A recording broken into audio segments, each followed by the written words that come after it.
You have to have the mentality that you have no barrier. You have no limits. You just have to be willing to go into that uncharted territory of your mind and your body and not be afraid. Like, you can't sit there and think, what if I tear a pec? What if I tear a hamstring or a bicep? Like, all of those thoughts have to leave your head. So whatever you have to do to get that mindset out, that's what's gonna separate me from everybody else, is that I'm not scared to do it and I'm willing to go and basically impose my will on the lift.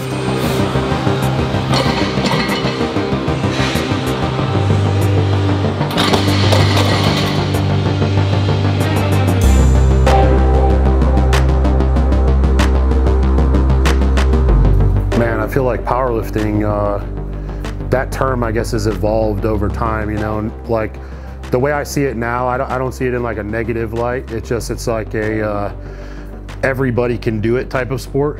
And when I first got into it, that's not what I thought. It was like the most hardcore dudes in the gym, the grungiest guys. It was like kind of like the misfits and the outcasts of the gym.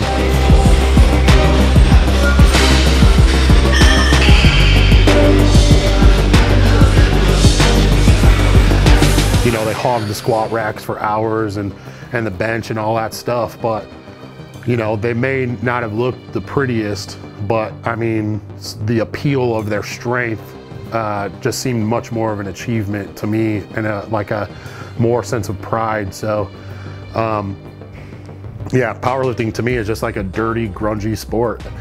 To me, it still has that hardcore.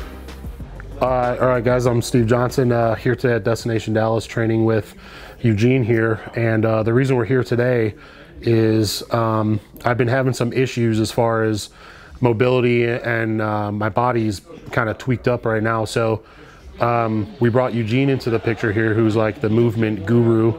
And basically what we're trying to do is bring me to a level where I've already been at the top level of powerlifting, but to maximize and push it even further, more so that I can hit more personal goals and set records that I've, you know, sought after for many years now. So that's why you're here to fix me. Yeah. So my name is Eugene Torrance. I'm actually a therapist, and my focal point is mainly momentum, movement, and there's always a technique in doing any lift that you put yourself into, or anything you're doing in life. So my job is actually to cue him and watch him and help him engage muscles that he doesn't recognize are working. Because normally when you're working with other people and they're watching you, or you are working together, they're not really cueing you and watching you. So my job is just watch him and help him with the spots they're not activating, they're not active doing the movements. Yeah.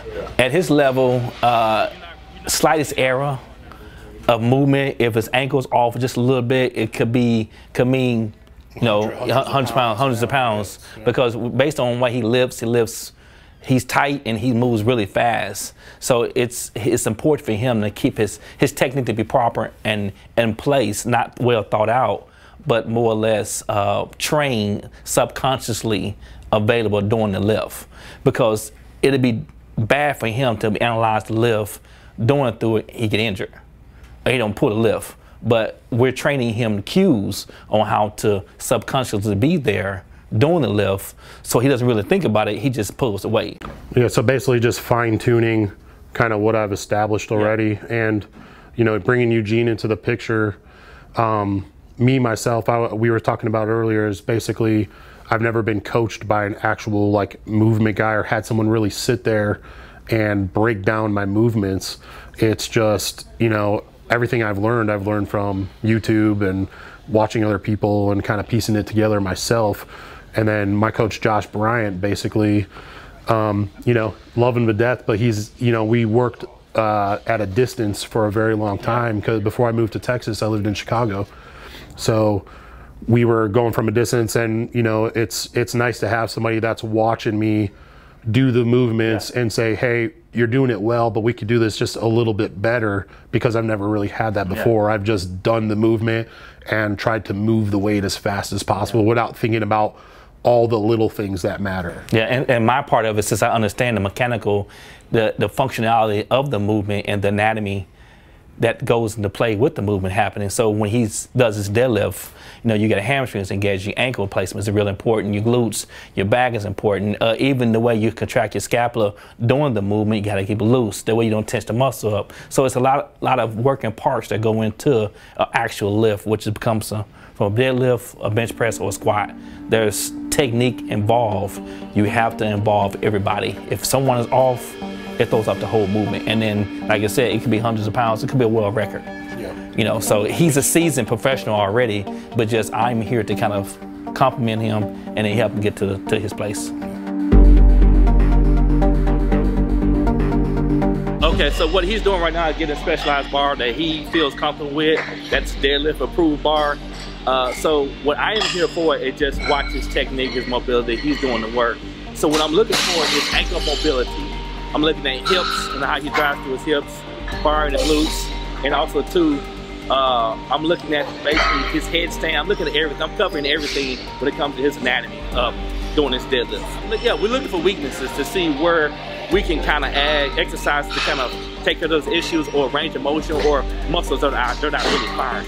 So what we try to do is kind of understand the anatomy of his lifts and to kind of dissect and see what we need to work on to kind of help him better achieve his goals. He has a world-class goal. So his goal is to do 1,000. Right now he's at like 906. So we're trying to get him up there. So basically it's a matter of technique.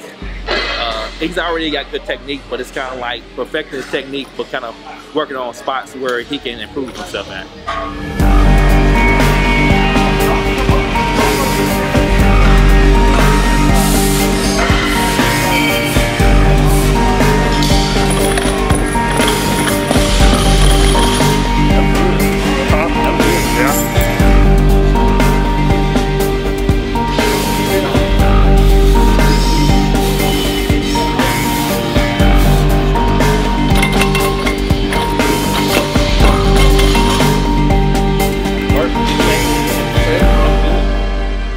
Okay, so what he's done in the past, his ankles would kind of go in. Yeah, so like when I'd go to pull, or when I start to pull, I'd get like a cave of one of them like that. So. Adductors. But right now, when he's driving now, go down. When he's driving now, he's pushing his ankles are staying out and he's pulling from the heel. So the heels grab quads and hamstrings. Ankles, toes grab knees and hips. So it makes you stick going the upward.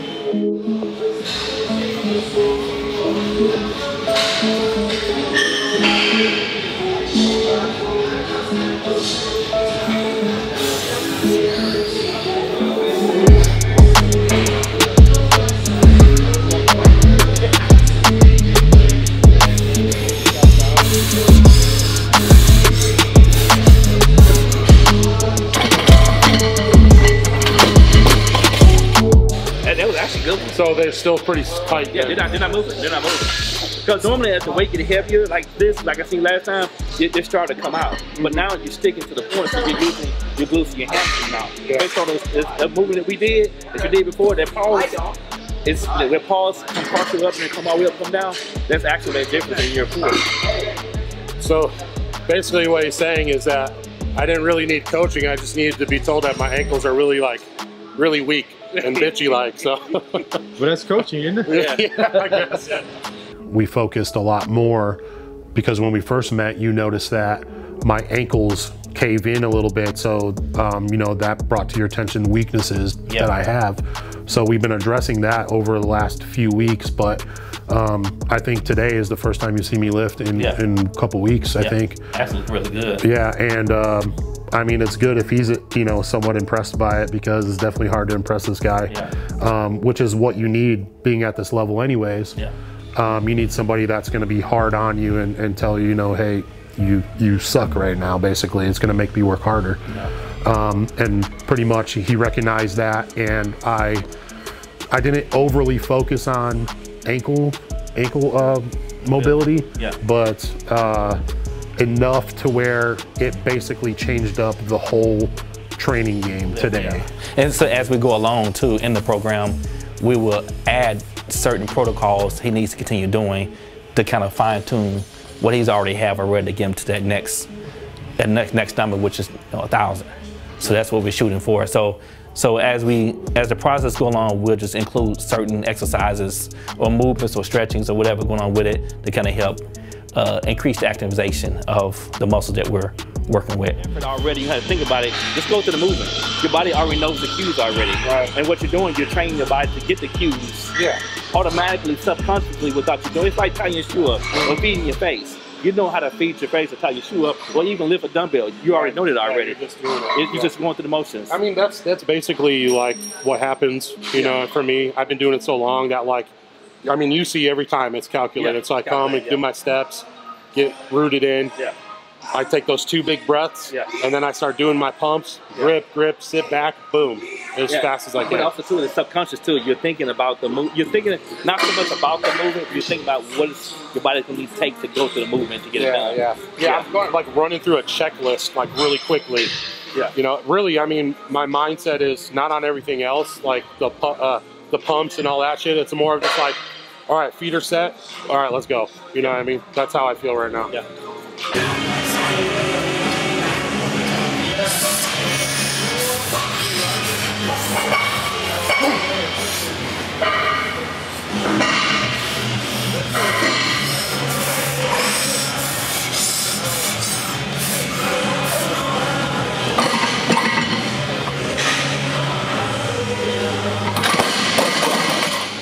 Okay, so as the weight became heavier, it was commanding more of joint, hip, and hamstring flexion and contraction. So as we got heavier, I can tell that his foot stayed the course, but he was required to have more hamstring, glute involvement. So that's what we're working on right now to kind of help minimize those shakes that y'all see and to kind of make it more like a clean movement. Yeah. And then basically, it's based on muscle engagements. That's it. So he's engaged the muscle. It's just certain points of his hamstrings are weaker, and we need to kind of address those situations. Right. Okay. Because, you know, you have 3 heads of the hamstrings, and so we're not really sure which head is actually causing the problem.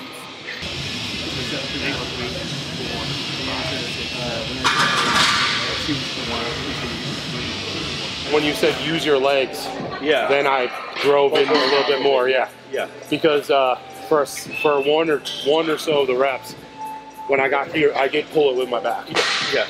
And then you notice that basically. So when we reversed and it came back, I focused on pushing the floor down with my feet.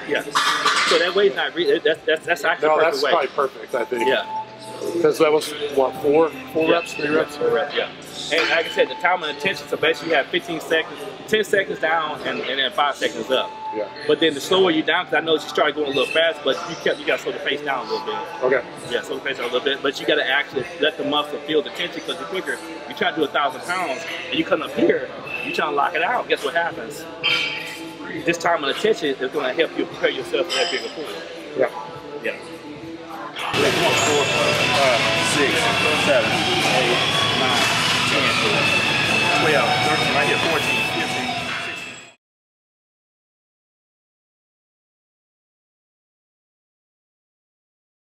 I mean, you have to be like, you definitely have to be like cocky and aggressive and like at the right times, and also be humble at the same time. But to be the best at what you're going to do, you have to think you're the best. And if you don't have confidence, the ultimate confidence in yourself, then really, I mean, in my opinion, you're not going to go anywhere in it. But you need to humble yourself enough to be able to let someone like Eugene, like, you know, because if I look at Eugene, you know, who is he to me as an athlete? You know what I mean? Like, you can look at somebody, I don't know what he's done, stuff like that. And I mean, you haven't been to the level that I have. No. And for someone to step in and say, hey, you're doing this wrong, I think we can do it better, you have to be able to swallow your pride a little bit. And be like, okay, you know what? I understand where this guy's coming from. And you have to be honest with yourself that, like, you know, that you're fucking up a little bit, you know, and an average guy like this, I mean, he's not average, he's extremely smart. So, but somebody that I would look at as a regular Joe Schmo in the gym, you know, you have to be able to trust and listen to what he has to say, maybe take his advice. Just because he doesn't look a certain way doesn't mean he might not know some shit, you know. So for him to step in and be like, hey, I think we could do this a little bit better and I want to help you out, I mean, that says a lot. And then the fact that I actually listened to it and follow through with the movements and take the coaching. And like I said in the beginning, be cocky when I need to be, which is turn the intensity up when the lift comes up, you know, and then after the lift, look at him and be like, what do you think? You know, and still take that and take that feedback. Yeah, and also too, sometimes being overly confident and cocky at the wrong time, it's a sense of insecurity in your ability. But you can be humble, like you said, and then be turned on and get the job done. Then step back off of the gas, okay, and then go from there. It's this collaboration and trust. That's basically what it boils down to. And then also too, having a team in place to kind of help you get to where you're going to, because you can't do anything by yourself if you think you can. I mean, I've gone really far doing a lot of things by myself. You know, I mean, I've been to all the, I mean, in my eyes, you know what I mean, I've been to all these great lengths and traveled and done all these great things. And, you know, for a while there, I was feeling like that was it. I maximized all of it. And I'm still comfortable. I could still casually pull weight and perform at a slightly smaller level than my top level, but I know to me it's not my best. But remember, you're trying to be legendary in greatness. Right. That's what I want ultimately, is I want to be, you know, the greatest that's ever lived at what I do.